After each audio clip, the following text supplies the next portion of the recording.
In the summer of 2019, a Turkish archaeologist crouched in a narrow excavation trench on a remote hillside in southeastern Anatolia and went completely still. What she was looking at, carved into bedrock that had not been touched by human hands for 11,000 years, should not have been possible. Not according to everything we know about human civilization. Not according to every textbook ever written about prehistoric man. The carvings showed something. And what they showed has been quietly unsettling researchers ever since. This is not a story about ancient art. This is a story about knowledge, complex, precise, sophisticated knowledge, encoded in stone by people who, according to our understanding of history, were not supposed to have it. If you're ready to explore one of the most quietly suppressed archaeological mysteries of our time, you're in exactly the right place, and you might want to stay until the end. The site is called Karahan Tepe. It sits in the Tek Mountains of Şanlıurfa province in southeastern Turkey, roughly 35 kilometers from its far more famous neighbor, Göbekli Tepe. Göbekli Tepe was already rewriting the history books when German archaeologist Klaus Schmidt began excavating it in 1995, pushing back the timeline of organized human activity by thousands of years. But Karahan Tepe, larger, stranger, more deeply carved, yet and in many ways more disturbing, was only formally excavated beginning in 2019, and the archaeologist who led that initial season, Dr. Necmi Carroll of Istanbul University, has said in subsequent interviews that what his team uncovered exceeded anything they expected to find. What he hasn't said, at least not in any official capacity, is what some of his colleagues believe those carvings actually mean. What if Karahan Tepe isn't just an ancient temple? What if it's something else entirely? Something that doesn't fit into the comfortable narrative of gradual human progress? What if the people who built this place 11,000 years ago knew things that we are only rediscovering today? Picture the hillside as it must have looked when excavation began in that first season. The summer heat presses down like a physical weight. The limestone bedrock, pale and sun-bleached, holds the silence of millennia. The excavation team moves slowly, but methodically brushing away the accumulated centuries, layer by layer, centimeter by centimeter. And then the carvings begin to emerge. Not primitive scratches, not simple geometric shapes. These are sophisticated, intentional, deeply cut images that show an understanding of form and perspective and symbolism that sends a quiet tremor through everyone who sees them up close. Karahan Tepe covers an area of approximately 49 acres, making it substantially larger than Göbekli Tepe. So carbon dating of organic materials found at the site places its construction and use at approximately 9,000 BCE, roughly 11,000 years before the present day. At that point in human history, according to conventional archaeology, people were hunter-gatherers. They had not yet developed agriculture. They had not yet built permanent settlements. They did not yet have writing or metalworking or sophisticated religious systems, or the organizational capacity to coordinate the labor of hundreds or thousands of workers to quarry stone, transport it, and carve it with breathtaking precision. That's the official story. That's what the textbooks say. And Karahan Tepe, stone by stone, carving by carving, is quietly making a mockery of it. Here's where it gets strange. The pillars at Karahan Tepe aren't arranged the way you'd expect from a primitive culture. They don't just stand in open circles. Yet some of them are carved directly from the bedrock itself, meaning the builders didn't just transport and erect stones. They identified a hillside, and they carved their monuments out of it. They sculpted the living rock. This requires not just physical effort, but geometric understanding, spatial planning, and a level of architectural vision that we associate with far more advanced civilizations. Could it be that 11,000 years ago, on this windswept hillside in southeastern Turkey, there existed a culture possessing knowledge we have systematically refused to credit them with? Now here's what the discovery in 2019 actually revealed, and why it sent quiet shockwaves through the small, tight-lipped community of archaeologists who specialize in prehistoric Anatolia. Among the carvings that emerged in that first excavation season were depictions that defied easy explanation. Animal carvings, yes, those were expected. Snakes, foxes, and birds. These appear at Göbekli Tepe as well, and they can be explained however imperfectly as ritual or totemic imagery. But Karahan Tepe offered something more. It offered what some researchers have cautiously described as anthropomorphic figures, human or near-human forms, rendered with an anatomical precision that raises immediate questions about what level of observational intelligence was at work here. Some researchers believe these figures aren't just decorative. Yet they point to the specificity of the carving, the way certain anatomical features are emphasized, the way figures appear in relationship to one another and to architectural elements. Is it possible these carvings encode a system of knowledge, a kind of visual language? Something closer to early symbolic communication than to simple art? The academic mainstream says no. These are ritual images, totemic symbols, nothing more complex than that. But the academic mainstream has been saying nothing more complex than that about ancient sites for a century, and it has been wrong before. It was wrong about Göbekli Tepe. It may be wrong about this. What if there's a reason the carvings at Karahan Tepe are so much more anatomically precise than anything else from this period? What if that precision wasn't accidental? What if someone or something taught these people to see and to record what they saw, but with a level of accuracy that their contemporaries elsewhere in the world simply did not possess? Let's talk about the figure that has caused the most controversy. Quietly, behind closed doors, in the corridors of conferences that the general public doesn't attend. In 2021, as excavation at Karahan Tepe continued and expanded, a carved stone chamber was uncovered. Inside this chamber, carved directly from the bedrock walls, but were a series of sculptural elements, including what has been described in official archaeological reports as a human head emerging from the stone, rendered with extraordinary realism, surrounded by phallus-shaped pillars. 11 of them. The image has been photographed extensively. It has been published in academic journals, and the official interpretation that this represents some kind of fertility or ancestor cult is perfectly reasonable. It might even be correct, but here's the thing. That the realism of that carved head is startling. Not because it's beautiful, though it is. Not because it's expressive, though the face carries something that looks unnervingly like self-awareness. It's startling because it suggests the people who made it were not just capable of artistic representation. They were capable of portraiture. They were looking at a specific human face, or perhaps looking at a reflective surface, or working from memory with extraordinary fidelity, and reproducing it in stone with a naturalism that European art wouldn't achieve again for thousands of years. Consider that. Consider what it means.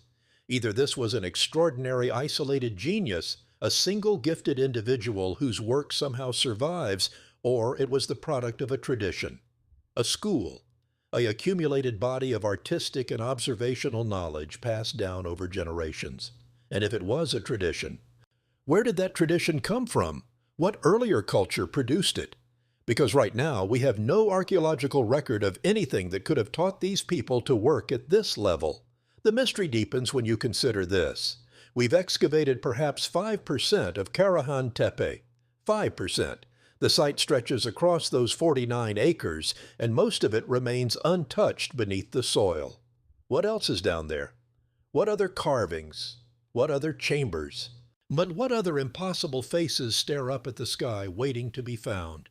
Now let's go deeper, because the anatomical figures and the portrait head, as remarkable as they are not the most troubling things at Karahan Tepe, not by a long distance. What troubles certain researchers most, the ones who speak carefully, yet who choose their words with the precision of people aware that their careers hang in the balance, are what can only be described as geometric and mathematical encodings embedded in the physical architecture of the site.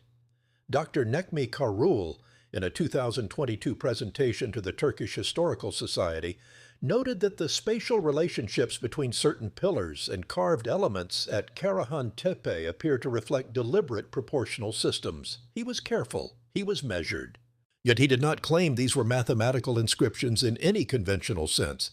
But what he described, the relationships between heights, between distances, between the angles of carved surfaces, suggests that the people who designed this place were not working intuitively. They were working from a system, from a set of principles about space and proportion that allowed them to produce consistent, repeatable relationships across a site spanning many hundreds of meters.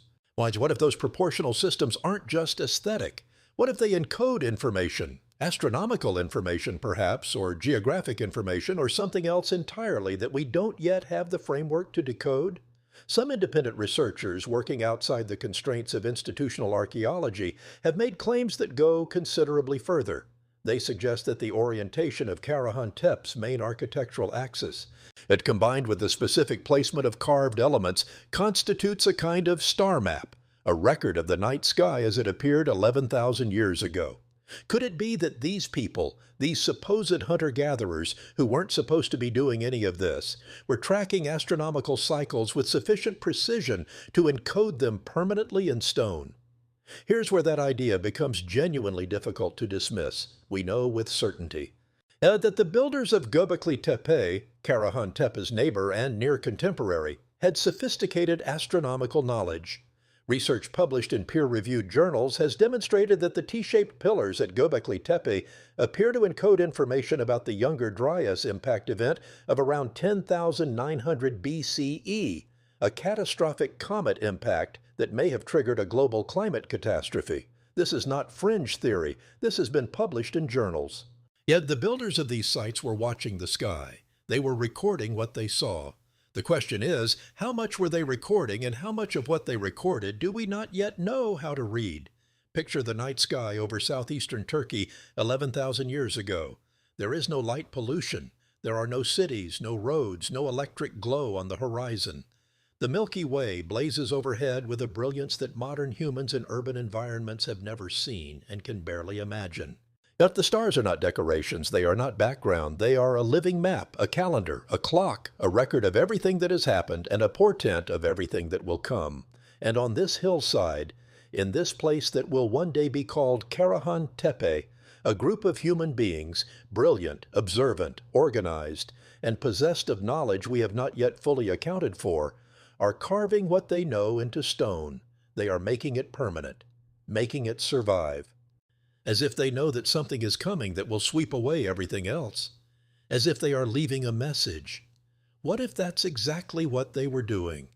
What if Karahan Tepe and Göbekli Tepe and the other sites in this region that remain undiscovered or unexcavated are not temples in the conventional sense? What if they are archives? Repositories of knowledge carved in the most durable medium available, designed to outlast whatever catastrophe was approaching.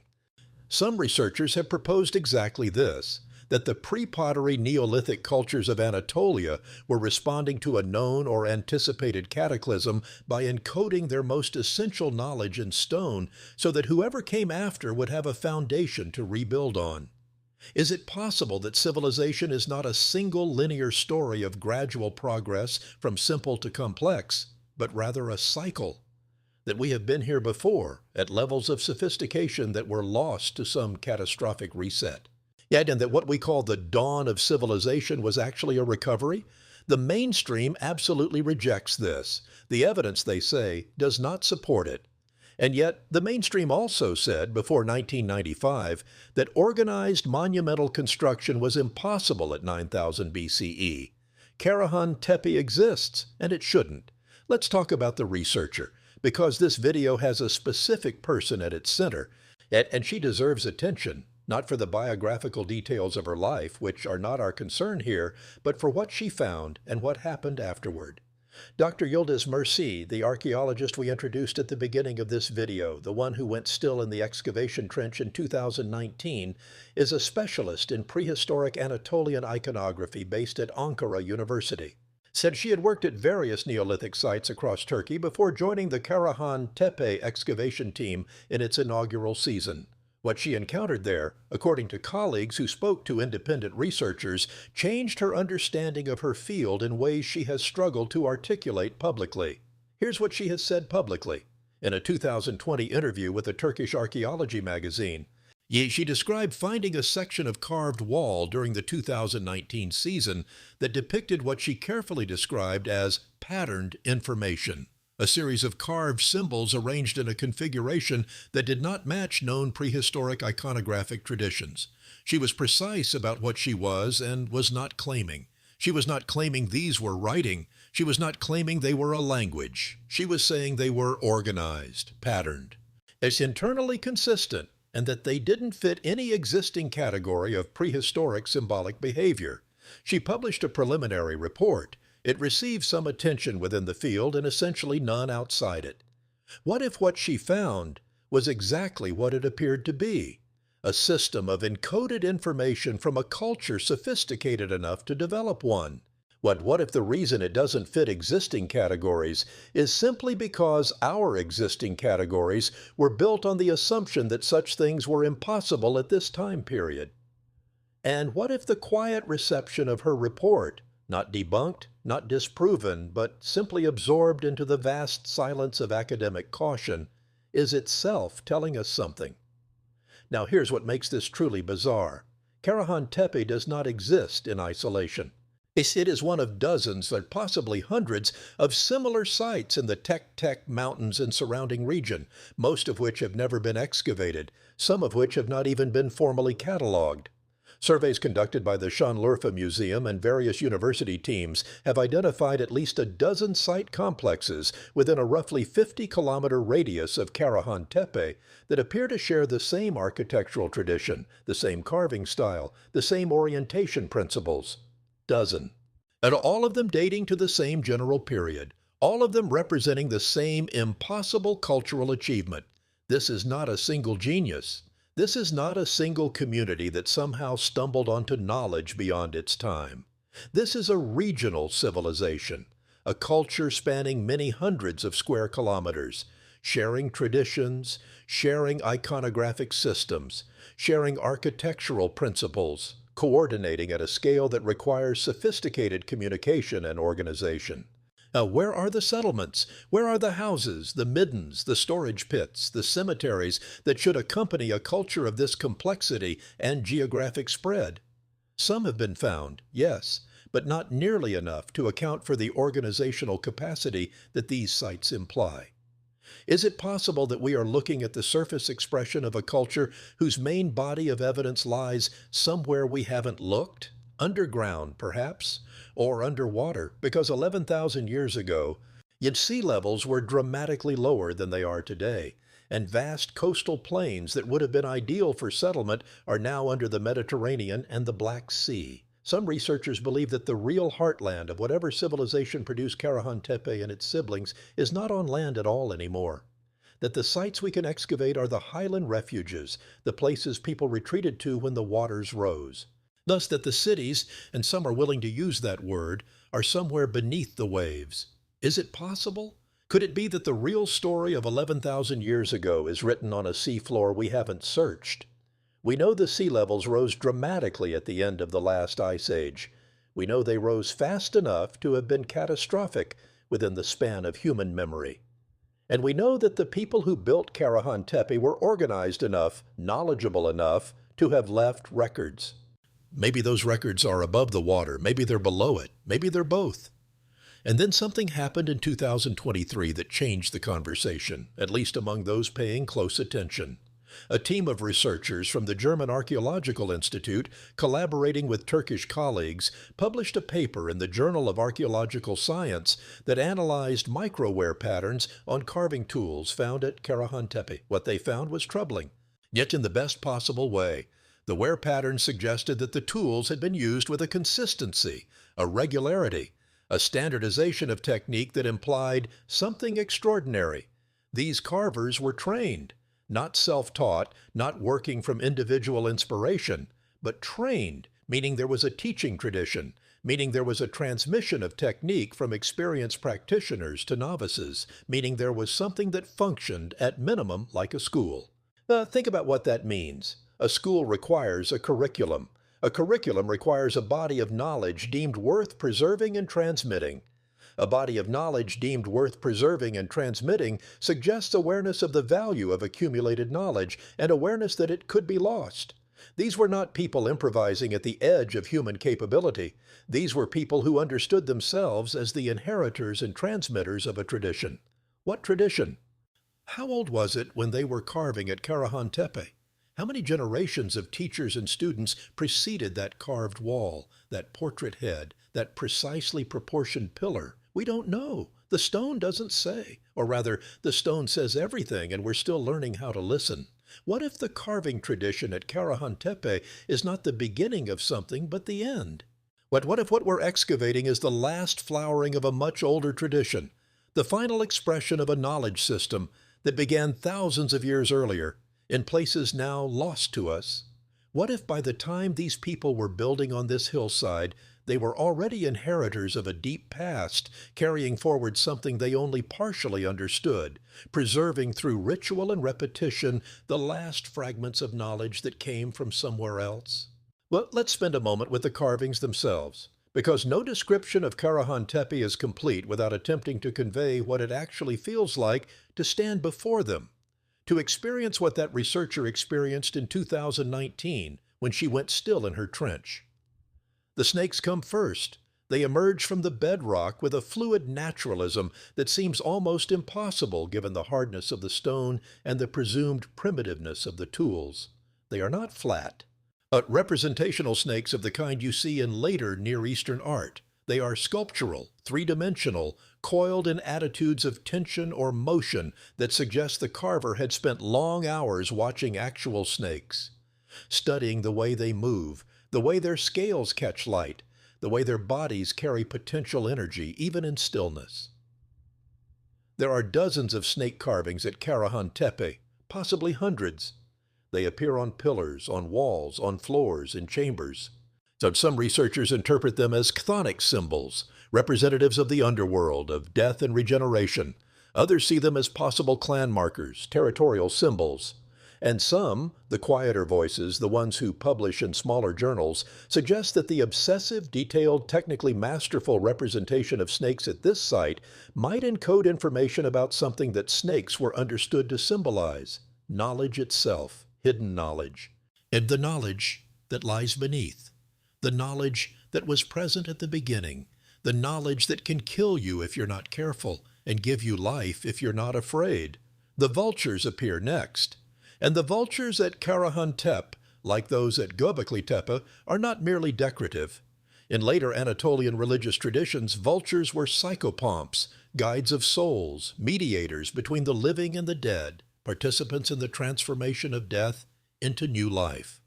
At Çatalhöyük, and a later Neolithic site in central Turkey, there is extensive evidence of excarnation, the practice of leaving bodies exposed for vultures to clean before burial.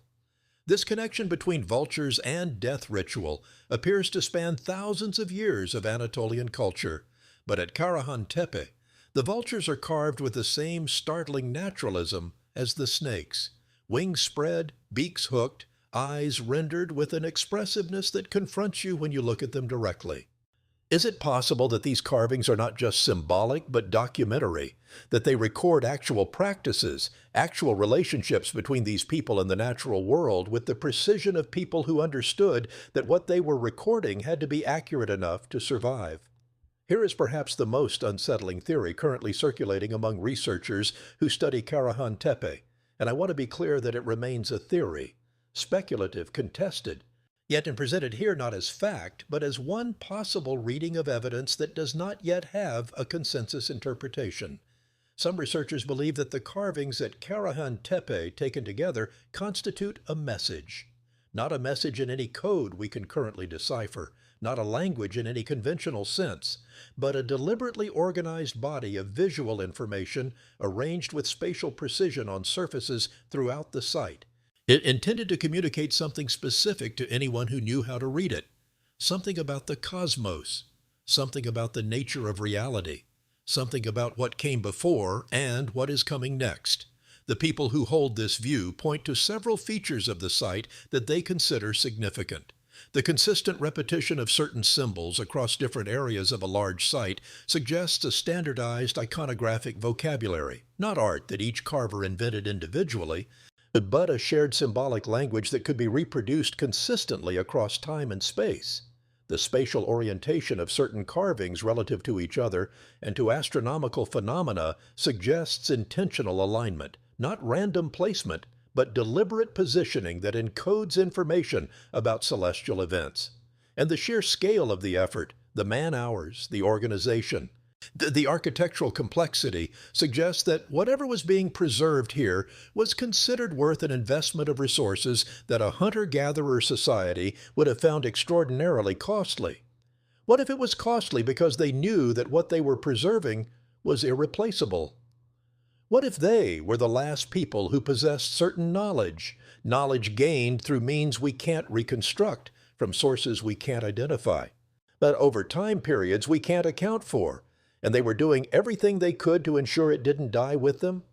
Consider this. In 2022, a team of independent researchers operating outside institutional archaeology, which some would say gives them freedom and others would say disqualifies their conclusions, published an analysis claiming that certain repeated geometric patterns at Karahan Tepe correspond to mathematical relationships, specifically to the approximation of pi, to the ratio known as the golden mean, and to a harmonic series that appears in both music theory and natural growth patterns.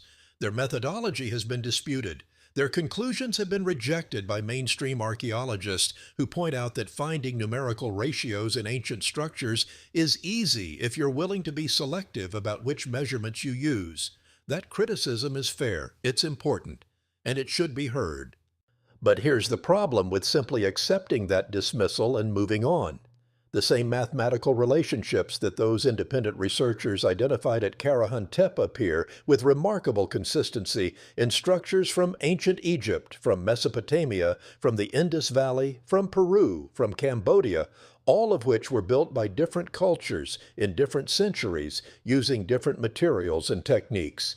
The recurrence is so consistent, set across such geographic and temporal distance that some mainstream researchers have actually begun to take it seriously, not as evidence of a single lost civilization, but as evidence that certain mathematical principles are so fundamental to human perception and to natural structure that cultures across the world independently discover and encode them.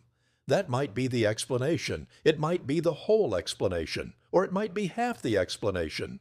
And the other half might be something we're not yet ready to consider. Let's pull back. Let's look at the bigger picture, because what happens at Karahan Tepe doesn't happen in a vacuum.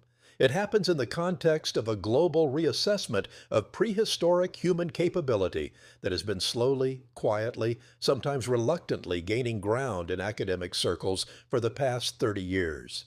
Göbekli Tepe, as we mentioned, broke open the question of when organized monumental construction became possible.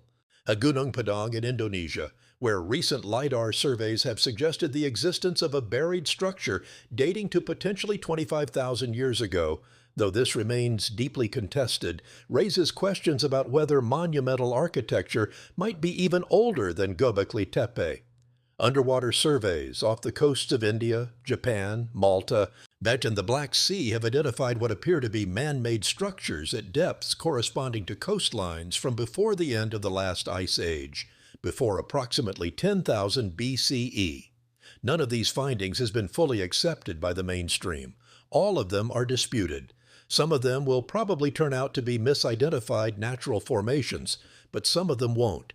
And the accumulation of anomalies, the sites that shouldn't exist, the knowledge that shouldn't be present, at the organizational capacity that shouldn't be available, is reaching a point where the anomalies themselves have become the story. What if the story of human civilization is not the story we've been telling? What if the beginning of the story is missing? What if we are, in some important sense, people who have forgotten who we used to be? Karahan Tepe might be one of the places where we begin to remember. Now here's what the Turkish government has and hasn't done with Karahan Tepe. And this is where things get interesting in a different kind of way. The site has been excavated under the auspices of the Turkish Ministry of Culture and Tourism, with support from various academic institutions. Excavation has proceeded steadily since 2019, and preliminary results have been published and publicized. Turkey has an obvious interest in promoting its extraordinary archaeological heritage. Yes, and Karahan Tepe has received significant attention in Turkish media and in international archaeology publications. What is less discussed And here I want to be careful because the line between legitimate pattern recognition and unfounded conspiracy theory is one that I take seriously, is what has not been published. In archaeology, the gap between what is excavated and what is formally reported can be substantial and for entirely legitimate reasons. Analysis takes time. Dating takes time. So conservation takes time. The process from trowel to publication is slow under the best circumstances. So the fact that certain features of the 2019 excavation season have not yet appeared in peer-reviewed literature could mean many things, most of them mundane. But some independent researchers have noted that certain photographs circulated among archaeologists who attended the site in 2019 and 2020 have not appeared in any public documentation. Yet photographs allegedly showing carved elements that don't fit the official categories. What those photographs actually contain, if they exist at all, is something none of us can currently verify. Is it possible that some portion of what was found at Karahan Tepe is being held back, not from malice, not from conspiracy, but simply because the people who found it aren't yet sure what to do with it? Because it raises questions they don't yet have answers for. No, that's not unprecedented in archaeology. It's actually quite common. And it's a very human response to confronting something that challenges everything you were trained to believe. The sun is setting over Karahan Tepe. Picture it. The long shadows stretching across the pale limestone, the carved snakes seeming to move in the changing light, the hollow eye sockets of that carved face absorbing the last red warmth of the day. The excavation team is packed up for the evening. The generators have gone quiet, and the site returns to what it has been for 11,000 years, a silent question carved in stone. Who built this? What did they know? Where did they learn it? And why? Why did they carve it here on this remote hillside, in this specific configuration with this specific set of symbols and proportions and alignments? Why snakes? Why vultures? Why that face with its troubling self-awareness and emerging from solid rock as if trying to break through into a world that isn't ready for it? These questions don't have answers yet. Maybe they never will.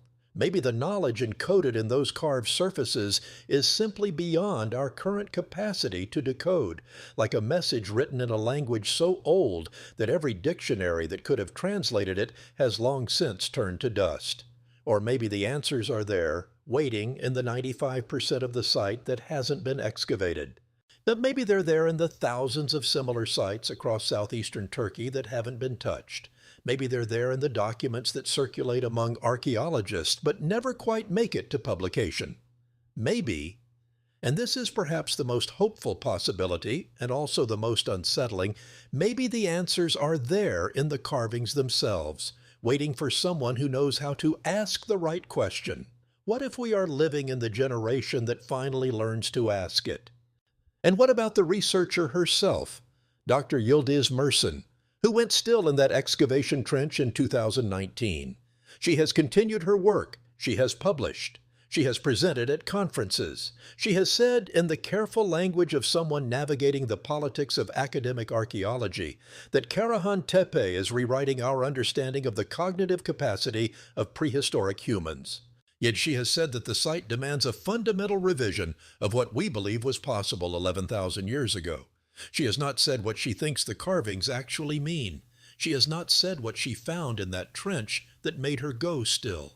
And in that silence, in that careful, deliberate, professional silence, there is perhaps the loudest message of all.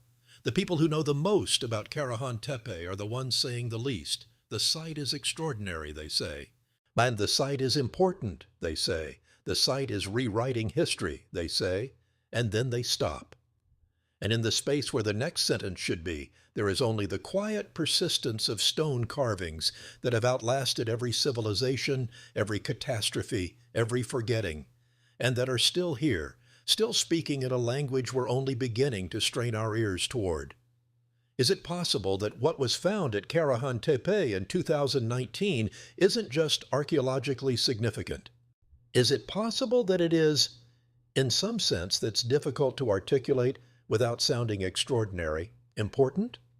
Important not just as evidence of what humans once were, but as a guide to what we might become. Important not just as archaeology, but as message, as instruction, as warning. What if 11,000 years ago someone looked into the future and carved what they saw?